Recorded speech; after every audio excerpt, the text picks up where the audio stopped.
Emma by Jane Austen. Volume 2, Chapter 5. Small heart had Harriet for visiting. Only half an hour before her friend called for her at Mrs. Goddard's, her evil stars had led her to the very spot where, at that moment, a trunk directed to the Reverend Philip Elton, White Hart, Bath, was to be seen under the operation of being lifted into the butcher's cart, which was to convey it to where the coaches passed, and everything in this world, excepting that the trunk in the direction, was consequently a blank. She went, however, and when they reached the farm, and she was to be put down at the end of the broad, neat gravel walk, which led between espalier apple trees to the front door, the sight of everything which had given her so much pleasure the autumn before was beginning to revive a little local agitation. And when they parted, Emma observed her to be looking around with a sort of fearful curiosity, which determined her not to allow the visit to proceed the proposed quarter of an hour. She went on herself to give that portion of time to an old servant who was married and settled in Donwell. The quarter of an hour brought her punctually to the white gate again, and Miss Smith, receiving her summons, was with her without delay, and unattended by any alarming young man. She came solitarily down the gravel walk, a Miss Martin just appearing at the door and parting with her, seemingly with ceremonious civility. Harriet could not very soon give an intelligible account. She was feeling too much. But at last Emma collected from her enough to understand the sort of meeting, and the sort of pain it was creating. She had only seen Mrs. Martin and the two girls. They had received her doubtingly, if not coolly, and nothing beyond the merest commonplace had been talked almost all the time, till just at last, when Mrs. Martin, saying all of a sudden that she thought Miss Smith was grown, had brought on a more interesting subject and a warmer manner. In that very room she had been measured last September with her two friends. There were the pencilled marks and memorandums on the wainscot by the window. He had done it. They all seemed to remember the day, the hour, the party, the occasion, to feel the same consciousness, the same regrets, to be ready to return to the same good understanding, and they were just growing again like themselves. Harriet, as Emma must suspect, as ready as the best of them to be cordial and happy when the carriage reappeared and all was over. The style of the visit and the shortness of it were then felt to be decisive. 14 minutes to be given to those with whom she had thankfully passed 6 weeks, not 6 months ago. Emma could not but picture it all, and feel how justly they might resent, how naturally Harriet must suffer. It was a bad business. She would have given a great deal, or endured a great deal, to have had the Martins in a higher rank of life. They were so deserving that a little higher should have been enough. But as it was, how could she have done otherwise? Impossible. She could not repent. They must be separated. But there was a great deal of pain in the process, so much to herself at this time that she soon felt the necessity of a little consolation, and resolved on going home by way of Randalls to procure it. Her mind was quite sick of Mr. Elton and the Martins. The refreshment of Randalls was absolutely necessary.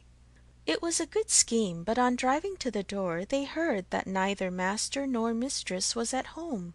They had both been out some time. The man believed they had gone to Hartfield. "This is too bad," cried Emma, as they turned away, "and now we shall just miss them. Too provoking! I do not know when I have been so disappointed."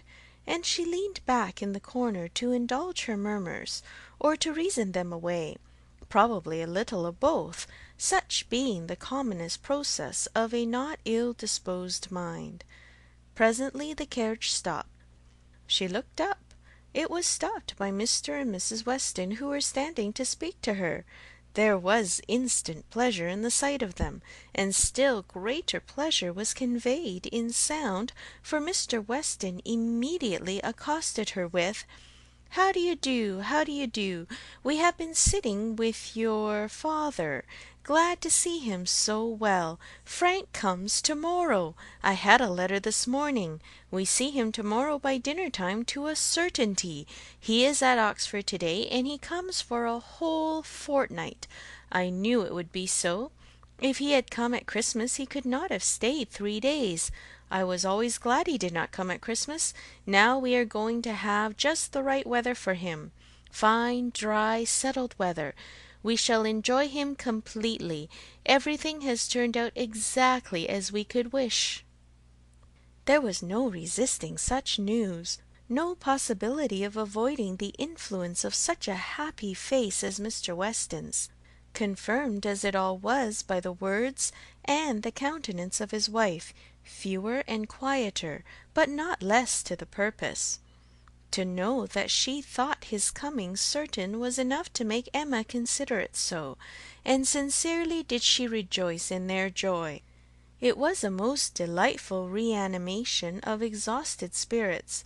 The worn-out past was sunk in the freshness of what was coming, and in the rapidity of half a moment's thought she hoped Mr. Elton would now be talked of no more. Mr. Weston gave her the history of the engagements at Enscombe, which allowed his son to answer for having an entire fortnight at his command, as well as the route and the method of his journey, and she listened and smiled and congratulated. "I shall soon bring him over to Hartfield," said he at the conclusion. Emma could imagine she saw a touch of the arm at his speech from his wife. "We had better move on, Mr. Weston," said she. "We are detaining the girls." "Well, well, I am ready," and turning again to Emma, "but you must not be expecting such a very fine young man. You have only had my account, you know. I dare say he is really nothing extraordinary, though his own sparkling eyes at the moment were speaking a very different conviction." Emma could look perfectly unconscious and innocent, and answer in a manner that appropriated nothing. "Think of me to-morrow, my dear Emma, about 4 o'clock," was Mrs. Weston's parting injunction, spoken with some anxiety, and meant only for her. 4 o'clock! Depend on it he will be here by 3, was Mr. Weston's quick amendment, and so ended a most satisfactory meeting. Emma's spirits were mounted quite up to happiness. Everything wore a different air. James and his horses seemed not half so sluggish as before.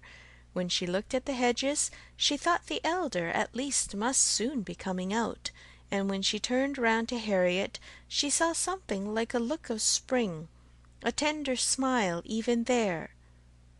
"Will Mr. Frank Churchill pass through Bath as well as Oxford?" was a question, however, which did not augur much. But neither geography nor tranquillity could come all at once, and Emma was now in a humour to resolve that they should both come in time. The morning of the interesting day arrived, and Mrs. Weston's faithful pupil did not forget either at 10 or 11 or 12 o'clock that she was to think of her at 4. "My dear, dear, anxious friend," said she, in mental soliloquy, while walking downstairs from her own room, "always over careful for everybody's comfort but your own. I see you now in all your little fidgets, going again and again into his room to be sure that all is right." The clock struck 12 as she passed through the hall. "'Tis 12. I shall not forget to think of you 4 hours hence, and by this time to-morrow, perhaps, or a little later, I may be thinking of the possibility of their all calling here. I am sure they will bring him soon." She opened the parlour door and saw 2 gentlemen sitting with her father, Mr. Weston and his son. They had been arrived only a few minutes, and Mr. Weston had scarcely finished his explanation of Frank's being a day before his time, and her father was yet in the midst of his very civil welcome and congratulations when she appeared, to have her share of surprise, introduction, and pleasure. The Frank Churchill so long talked of, so high in interest, was actually before her. He was presented to her, and she did not think too much had been said in his praise. He was a very good-looking young man. Height, air, address, all were unexceptionable, and his countenance had a great deal of the spirit and liveliness of his father's. He looked quick and sensible. She felt immediately that she should like him, and there was a well-bred ease of manner and a readiness to talk, which convinced her that he came intending to be acquainted with her, and that acquainted they soon must be. He had reached Randalls the evening before. She was pleased with the eagerness to arrive which had made him alter his plan, and travel earlier, later, and quicker, that he might gain half a day. "I told you yesterday," cried Mr. Weston with exultation, "I told you all that he would be here before the time named. I remembered what I used to do myself. One cannot creep upon a journey. One cannot help getting on faster than one has planned. And the pleasure of coming in upon one's friends before the lookout begins is worth a great deal more than any exertion it needs." "It is a great pleasure where one can indulge in it," said the young man, "though there are not many houses that I should presume on so far. But in coming home I felt I might do anything." The word home made his father look on him with fresh complacency. Emma was directly sure that he knew how to make himself agreeable. The conviction was strengthened by what followed. He was very much pleased with Randalls, thought it a most admirably arranged house, would hardly allow it even to be very small, admired the situation, the walk to Highbury, Highbury itself, Hartfield still more, and professed himself to have always felt the sort of interest in the country which none but one's own country gives, and the greatest curiosity to visit it. That he should never have been able to indulge so amiable a feeling before, passed suspiciously through Emma's brain. But still, if it were a falsehood, it was a pleasant one, and pleasantly handled. His manner had no air of study or exaggeration. He did really look and speak as if in a state of no common enjoyment. Their subjects in general were such as belong to an opening acquaintance. On his side were the inquiries: was she a horsewoman? Pleasant rides? Pleasant walks? Had they a large neighbourhood? Highbury, perhaps, afforded society enough. There were several very pretty houses in and about it. Balls? Had they balls? Was it a musical society? But when satisfied on all these points, and their acquaintance proportionately advanced, he contrived to find an opportunity, while their two fathers were engaged with each other, of introducing his mother-in-law, and speaking of her with so much handsome praise, so much warm admiration, so much gratitude for the happiness she secured to his father, and her very kind reception of him, as was an additional proof of his knowing how to please, and of his certainly thinking it worth while to try to please her. He did not advance a word of praise beyond what she knew to be thoroughly deserved by Mrs. Weston, but undoubtedly he could know very little of the matter. He understood what would be welcome. He could be sure of little else. His father's marriage, he said, had been the wisest measure. Every friend must rejoice in it, and the family from whom he had received such a blessing must be ever considered as having conferred the highest obligation on him.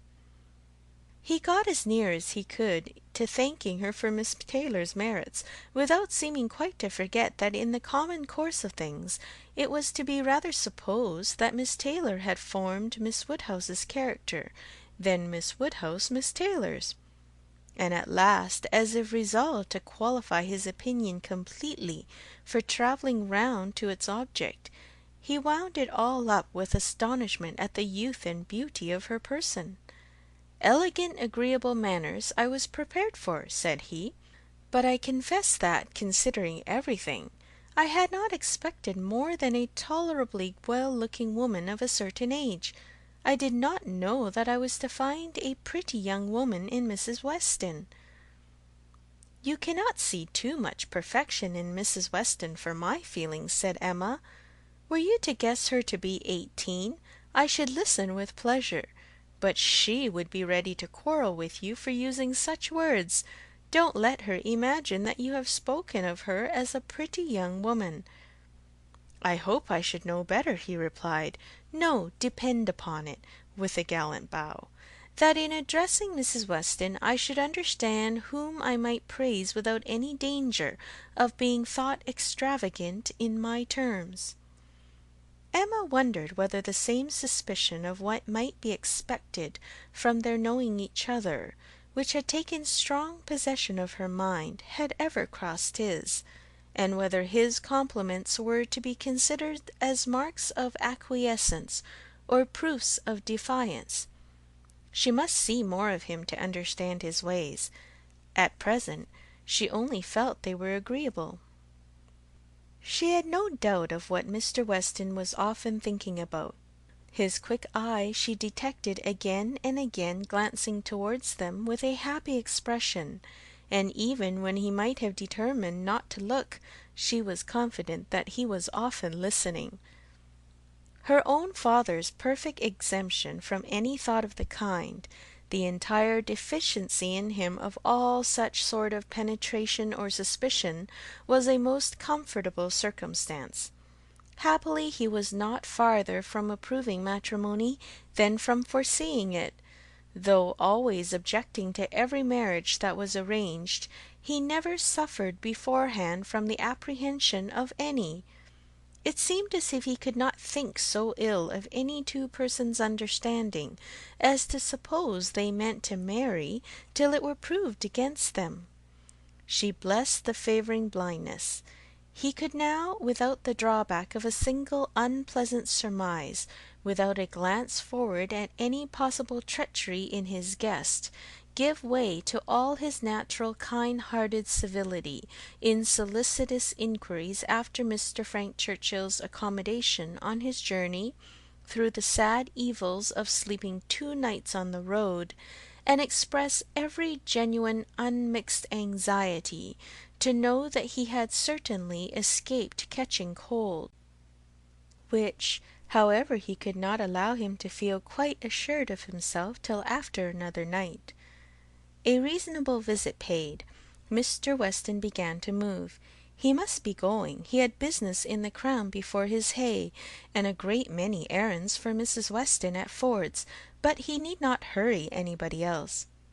His son, too well bred to hear the hint, rose immediately also, saying, "As you are going farther on business, sir, I will take the opportunity of paying a visit which must be paid some day or other, and therefore may be paid now. I have the honour of being acquainted with a neighbour of yours," turning to Emma, "a lady residing in or near Highbury, a family of the name of Fairfax. I shall have no difficulty, I suppose, in finding the house, though Fairfax, I believe, is not the proper name. I should rather say Barnes or Bates. Do you know any family of that name?" "To be sure we do," cried his father. "Mrs. Bates. We passed her house. I saw Miss Bates at the window. True, true, you are acquainted with Miss Fairfax. I remember you knew her at Weymouth, and a fine girl she is. Call upon her by all means." "There is no necessity for my calling this morning," said the young man. "Another day would do as well. But there was that degree of acquaintance at Weymouth which—" "Oh, go to-day, go to-day. Do not defer it. What is right to be done cannot be done too soon. And besides, I must give you a hint, Frank. Any want of attention to her here should be carefully avoided. You saw her with the Campbells, when she was the equal of everybody she mixed with. But here she is with a poor old grandmother, who has barely enough to live on. If you do not call early, it will be a slight." The son looked convinced. I have heard her speak of the acquaintance, said Emma. She is a very elegant young woman. He agreed to it, but with so quiet a yes as inclined her almost to doubt his real concurrence, and yet there must be a very distinct sort of elegance for the fashionable world, if Jane Fairfax could be thought only ordinarily gifted with it. If you were never particularly struck by her manners before, said she, I think you will to-day. You will see her to advantage, see her and hear her. No, I'm afraid you will not hear her at all, for she has an aunt who never holds her tongue.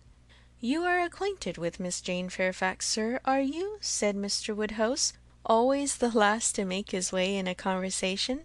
Then give me leave to assure you that you will find her a very agreeable young lady. She is staying here on a visit to her grandmamma and aunt, very worthy people. I have known them all my life. They will be extremely glad to see you, I am sure, and one of my servants shall go with you to show you the way. My dear sir, upon no account in the world. My father can direct me.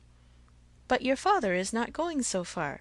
He is only going to the Crown, quite on the other side of the street, and there are a great many houses. You might be very much at a loss, and it is a very dirty walk, unless you keep on the footpath. But my coachman can tell you where you had best cross the street. Mr. Frank Churchill still declined it, looking as serious as he could, and his father gave his hearty support by calling out, My good friend, this is quite unnecessary. Frank knows a puddle of water when he sees it, and as to Mrs. Bates, he may get there from the Crown in a hop, step, and jump. They were permitted to go alone, and with a cordial nod from one and a graceful bow from the other, the two gentlemen took leave. Emma remained very well pleased from this beginning of the acquaintance, and could now engage to think of their all at Randalls any hour of the day with full confidence of their comfort. End of Volume 2, Chapter 5.